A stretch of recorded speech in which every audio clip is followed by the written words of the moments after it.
नमस्कार विद्यार्थी मित्रांनो, MPSC लक्ष्य या यूट्यूब चॅनलमध्ये तुमचं स्वागत करत आहे. तर आज आपण बॉम्बे हायकोर्टसाठी संगणक विषयाविषयी पहिला चॅप्टरमध्ये संगणक विषयक माहितीचा आणला आहे. तर या प्रोसिजरमध्ये आपण सर्व संगणक विषयी माहिती घेणार आहोत.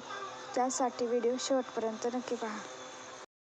संगणक हे माहितीवर प्रक्रिया करणारे आणि माहिती मिळवण्याचे एक साधन आहे, ज्याचा अर्थ असा की ती माहिती प्रदान करण्यासाठी माहिती स्वीकारतो. काही महत्त्वाचे मुद्दे बघा. ब्लेस पास्कल यांनी 1642 पास्कलिन नावाचे पहिले यांत्रिक कॅल्क्युलेटर विकसित केले. चार्ल्स बेबेज हे 1833 स्वयंचलित कॅल्क्युलेटर किंवा संगणकाची कल्पना करणारे पहिले व्यक्ती होते, म्हणून त्यांना आधुनिक संगणकाचे जनक म्हटले जाते. पहिला संगणक प्रोग्राम बेबेज यांनी विद्यार्थिनी लेडी एडा ऑगस्टा यांनी विकसित केला होता. हॉवर्ड एकिन यांनी 1937 पहिला मेकॅनिकल संगणक मार्क आय विकसित केला होता. J.P. एकर्ड आणि जॉन मोझली यांनी 1946 जगातील पहिला इलेक्ट्रॉनिक संगणक ENIAC चा शोध लावला. या संगणकात स्विच म्हणून इलेक्ट्रॉनिक किंवा व्हॅक्यूम ट्यूबचा वापर केला गेला होता.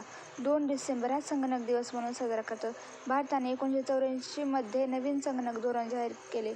भारतात बनलेला पहिला संगणक सिद्धार्थ होता, जो इलेक्ट्रॉनिक कॉर्पोरेशन ऑफ इंडियाने तयार केला होता.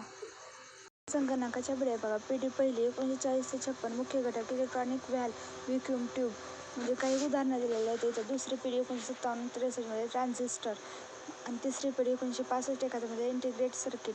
चौथी पिढी 1971 वर्तमान लॉर्ज इंटिग्रेटेड सर्किट तर ॲपल DCM दिलेली आहे. पाचवी पिढी वर्तमान भविष्य ऑप्टिकल आर्टिफिशियल फायबर इंटेलिजन्स अशा प्रकारचे दिलेले आहेत. पहिला प्रकार आहे संगणकाचे प्रकार.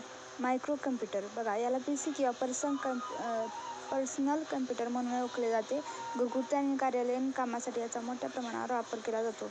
मिनी कम्प्युटर हा मायक्रो कम्प्युटरपेक्षा तुलनात्मकदृष्ट्या मोठा असतो. मायक्रो कम्प्युटरपेक्षा 5 ते 50 पट अधिक शक्तिशाली असतो.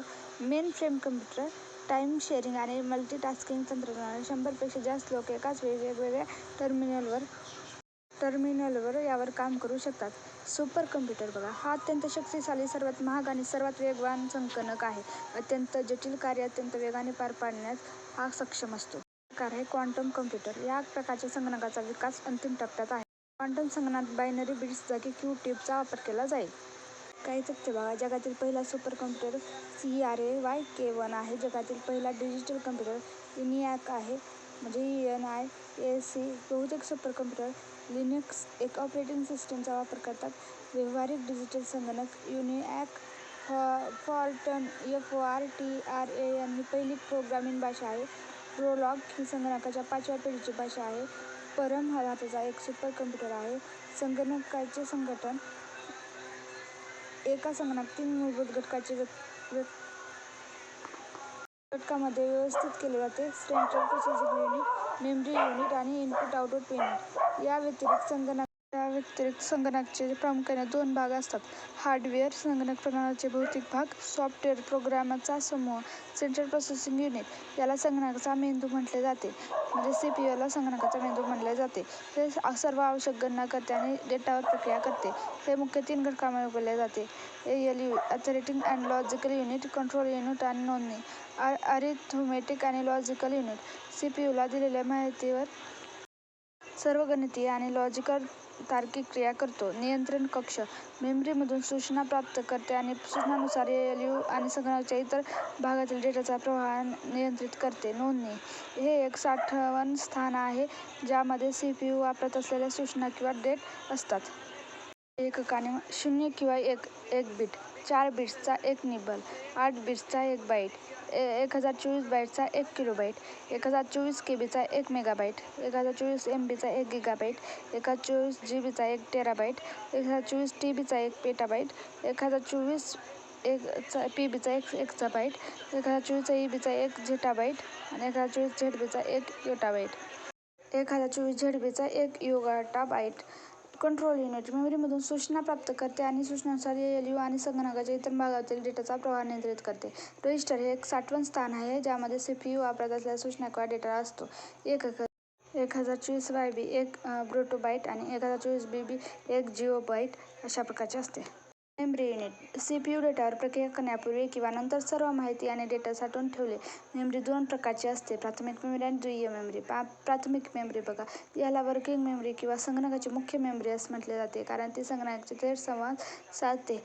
अतिशय वेगाने डेटा माहिती मिळवण्यास किंवा पाठवण्यास सक्षम असते. ही तात्पुरती स्वरूपाची असते. संगणक बंद केल्यावर प्राथमिक मेमरीमध्ये साठवलेला हे डेटा नष्ट होतो. याला व्हायोलेटिंग मेमरी असेही म्हणतात. उदाहरणार्थ रॅम रँडम ॲक्सेस मेमरी. संगणक कोणत्याही वेळी रॅममधील मजकूर बदलू शकतो. रॅम हे अस्थिर आहे. रॅम हे दोन मुख्य प्रकार आहेत, स्टॅटिक रॅम आणि dynamic ROM. Read only memory. ROM तयार करते वेळी त्यात माहिती साठवली जाते. ही स्थिर आणि वीज बंद झाल्यानंतरही त्यातील माहिती नष्ट होत नाही.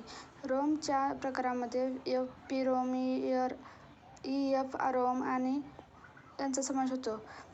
दुय्यम मेमरी सहाय्यक मेमरी. डेटा दीर्घकालीन साठवून ठेवण्यासाठी सेकंडरी मेमरीचा उपयोग होतो.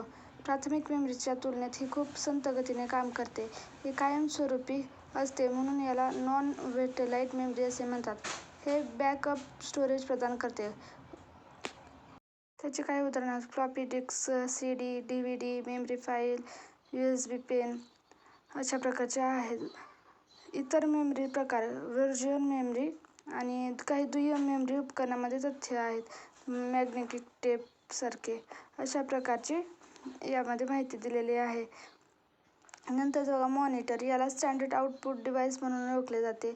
प्रकार CRT, TFT अशा प्रकारचे आहे. Printer impact printer, non-impact printers. लोकप्रिय प्रकार बघा automatic matrix, inkjet, laser printer. Plotter उच्च दर्जाची अचूक आणि मोठी चित्रे बनवण्यासाठी वापरले जाते.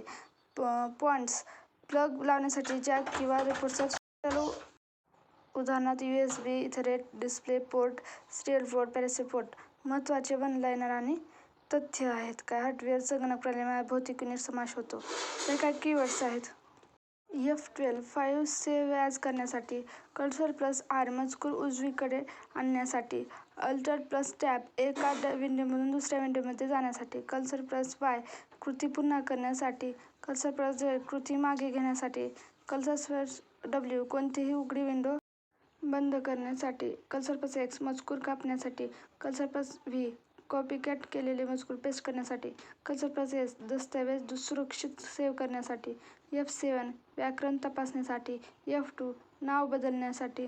कर्सर+Home फाईलमध्ये सुरुवातीस जाण्यासाठी. कर्सर+End फाईलमध्ये शेवटी जाण्यासाठी. कर्सर+F4 प्रोग्राम बंद करण्यासाठी. कर्सर+U मजकूर अधोरेखित करण्यासाठी म्हणजे अंडरलाईन करण्यासाठी. कर्सर+P दस्तऐवज प्रिंट करण्यासाठी. कर्सर+K हायपरलिंक घालण्यासाठी.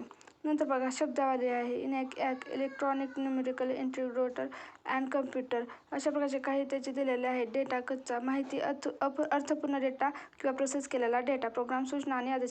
याचा पुढचा पाठ आपण पुढल्या व्हिडिओमध्ये घेणार आहोत. त्यामुळे चॅनलला लाईक, शेअर आणि सबस्क्राईब करून ठेवा. धन्यवाद.